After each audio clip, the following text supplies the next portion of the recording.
Hello friends, எல்லாரும் எப்படி இருக்கீங்க? நான் உங்கள் விஜி. இன்றைக்கி உங்களுக்கு ஒரு சூப்பரான லஞ்ச் பாக்ஸ் ரெசிபிங்க. Mushroom fried rice. ஆமாங்க, காளான் வச்சு ஒரு சூப்பரான ஃப்ரைட் ரைஸ். இது ரொம்ப நல்லாயிருக்கும். காலையில் நீங்கள் செய்யறதுக்கும் ரொம்ப ரொம்ப ஈஸி. 5 நிமிஷத்தில் பண்ணிடலாம். நீங்கள் லஞ்ச் பாக்ஸுக்கு கொடுக்கும்போது பசங்க விரும்பி சாப்பிடுவாங்க. உங்களுக்கு டைமும் மிச்சம், ரொம்ப நேரம் எடுக்காது. ஒரே டிஷ்ஷில் உங்களுக்கு வேலை முடிஞ்சிடும். இப்போது காளான் உப்பு தண்ணியில் ஒரு 2-3 வாட்டி அலசிடுங்க. அப்புறமா இந்த மாதிரி சின்ன சின்ன துண்டாக கட் பண்ணி வச்சுக்கோங்க. காளான் க்ளீன் நல்லா பண்ணணும். இது மட்டும் நல்லா ஃப்ரெஷ்ஷான காளான் வாங்கிக்கோங்க. டேட் பார்த்துக்கோங்க. இது 3 நாள் தான் ஷெல்ஃப் லைஃப் இருக்கும். அதுக்குள்ளே நீங்கள் யூஸ் பண்ணுற மாதிரி இருக்கும். பார்த்து யூஸ் பண்ணிக்கோங்க. இப்போ பாருங்கள், காளான் நான் ஃபுல்லாக ரெடி பண்ணி வச்சுட்டு கடாய் சூடு பண்ணி இதில் ஒரு 2 ஸ்பூன் எண்ணெய் விட்டுருக்கேன். அப்புறமா நம்ம கட் பண்ணி வச்சுருக்கிற காளான் இதில் போட்டேன். காளான் வேகிறதுக்கு கொஞ்சம் ஒரு 2-3 நிமிஷம் ஆகும். இஞ்சி பூண்டு பேஸ்ட் ஒரு 2 ஸ்பூன், அப்புறம் 1 கப்பு வெங்காயம், மெலிசா கட் பண்ண வெங்காயம், அப்புறமா 2 பச்சை மிளகா, அப்புறமா குடமிளகா கட் பண்ணி வச்சுருக்கேன் நான். அதுவும் இதில் போட்டேன்.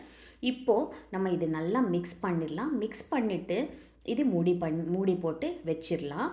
இதுக்குள்ளே நம்ம என்ன பண்ணணும்னா, பாஸ்மதி ரைஸ் இருக்கும் இல்லையா, அது 1 கப் பாஸ்மதி ரைஸ்க்கு 2 கப்பு தண்ணி ஊற்றிட்டு நம்ம ரைஸ் குக்கரில் இல்லைன்னா குக்கரில் கூட வேக வச்சு எடுத்து வச்சுக்கலாம். இது கொஞ்சம் உதிரியாக இருந்தால் தான் நல்லாயிருக்கும். ரொம்ப கொழன்னு இருந்தால் ஃப்ரைட் ரைஸ் நல்லா இருக்காது. நீங்கள் வடித்து கூட எடுத்துக்கலாம். இப்போது இந்த காளான் ஒரு அளவுக்கு நல்லா ஃப்ரை ஆயிடுச்சு, கொஞ்சம் சாஃப்ட் ஆகிடுச்சு. இப்போ நம்ம நிறையா போட்டோம் இல்லையா, அதெல்லாம் சுருங்கி நல்லா கொஞ்சம் இதாக குக் ஆகிடுச்சு. இப்போ நம்ம ருசிக்கு ஏற்ப உப்பு போட்டுக்கோங்க. இது நம்ம ஃப்ரைட் ரைஸ்க்கு ஃபுல்லாக எவ்வளோ உப்பு தேவையோ அவ்வளோ உப்பு போட்டுக்கோங்க. அப்புறமா 1 ஸ்பூன் மிளகுத்தூள். மிளகுனா நம்ம கருப்பு மிளகு இருக்கும் இல்லையா, அது மிக்சியில் அரைச்சிட்டு வச்சுருக்கேன் நான். அது 1 ஸ்பூன் போட்டிருக்கேன். நீங்கள் வெளியே வாங்குகிற மிளகுத்தூள் அவ்வளோ நல்லா இருக்காது. நம்ம வீட்டில் அரைச்சாதான் நல்லாயிருக்கும். நீங்கள் வேணும்னா கொஞ்சோண்டு உப்பு போட்டு அரைச்சி வச்சிங்கன்னா கெடாமல் ரொம்ப நாள் இருக்கும். இப்போ நீங்கள் 1 ஸ்பூன் மிளகுத்தூள் போட்டுக்கோங்க. அப்புறமா சில்லி ஃப்ளேக்ஸ்னால் ஒன்றுமே இல்லைங்க. காஞ்ச மிளகா கொஞ்சம் மிக்சியில் ஒரு வாட்டி சுற்றி எடுத்துட்டிங்கன்னா இந்த மாதிரி சில்லி ஃப்ளேக்ஸ் மாதிரி இருக்கும். மிளகா தூள் இல்லை, ரொம்ப தூள் ஆக்க வேணாம். கொஞ்சம் குறையாக ஆட்டிட்டோன்னா அதுதான் சில்லி ஃப்ளேக்ஸு. அது 1 ஸ்பூன் போட்டுக்கோங்க. போட்டதுக்கப்புறம் நல்லா மிக்ஸ் பண்ணிக்கோங்க. மிக்ஸ் பண்ணதுக்கப்புறம் இதில் நம்ம என்ன பண்ணணுன்னா 1 ஸ்பூன் சோயா சாஸ் விட போகிறோம். சோயா சாஸ் நம்ம நார்மலாக வீட்டில் இருந்தால் போட்டுக்கலாம், இல்லைன்னா ரொம்ப அது போடணும் அப்படின்னு ஒன்றும் இல்லைங்க. இப்படியே நீங்கள் ரைஸ் மிக்ஸ் பண்ணி கொடுத்துடலாம். நான் கொஞ்சம் சோயா சாஸும் கொஞ்சம் சில்லி சாஸும் ஆட் பண்ணியிருக்கேன். அப்போ தான் உங்களுக்கு அந்த ரெஸ்டாரண்ட் ஃப்ளேவர் வரும். ரெஸ்டாரண்ட்டில் நம்ம சாப்பிட்ற மாதிரி இருக்கும். 1 ஸ்பூன் சோயா சாஸ் போட்டால் போதும்.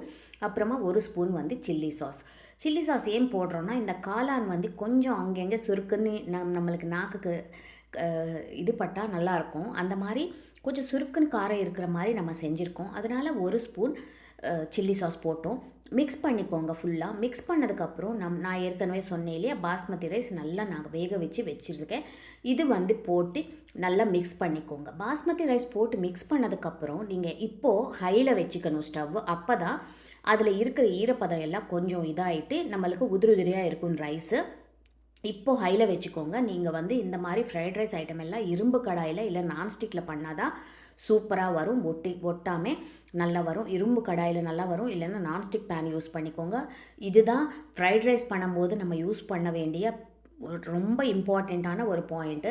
நம்ம நார்மல் அலுமினியம் கடாயில் பண்ணோன்னா கொஞ்சம் அடியில் ஒட்டிக்கும், இந்த மாதிரி இருக்கும். இந்த மாதிரி உதிரியாக உங்களுக்கு வரணுன்னா நீங்கள் இரும்பு கடாய் இல்லைன்னா இந்த மாதிரி நான்ஸ்டிக் கடாயில் செய்யுங்க. இப்போ நம்ம ரைஸும் எல்லாம் மிக்ஸ் பண்ணிட்டோம். பார்த்தீங்களா, அந்த கலரே செம்மையாக இருக்குது இல்லையா. இப்போ நம்ம மிக்ஸ் பண்ணிவிட்டு இன்னும் ஒரு 5 நிமிஷம் விட்டுடலாம். ஏன்னா அந்த ஃப்ளேவர்ஸ் ஃபுல்லாக அந்த சாதத்துக்கு நல்லா இதாகணும், கோட் ஆகணும். அதனால் நம்ம ஒரு 5 நிமிஷம் அப்படியே மூடி போட்டு விட்டோன்னா அந்த ஃப்ளேவர் கம்மன்னு ஒரு நல்ல ஒரு ஸ்மெல் இருக்கும். ஒரு அட்டகாசமான ஒரு ஃப்ளேவர் இருக்கும் இதுக்கு. ஒரு 5 நிமிஷத்துக்கு அப்புறம் நம்ம மெலிசா கட் பண்ண கொத்தமல்லி மேலே தூவிட்டு, இல்லைன்னா நம்ம ஸ்ப்ரிங் ஆனியன் இல்லையா, வெங்காயத்தாள் கூட நீங்கள் போட்டுக்கலாம். நல்லா மிக்ஸ் பண்ணிவிட்டு லஞ்ச் பாக்ஸ் கொடுக்க வேண்டியது தான். செம்மையாக இருக்கும். கண்டிப்பாக ட்ரை பண்ணி பாருங்கள். சேனல் ஃபஸ்ட் டைம் பார்க்குறீங்கன்னா கண்டிப்பாக சப்ஸ்கிரைப் பண்ண மட்டும் மறக்காதீங்க. லைக் பண்ணுங்கள், ஷேர் பண்ணுங்கள்.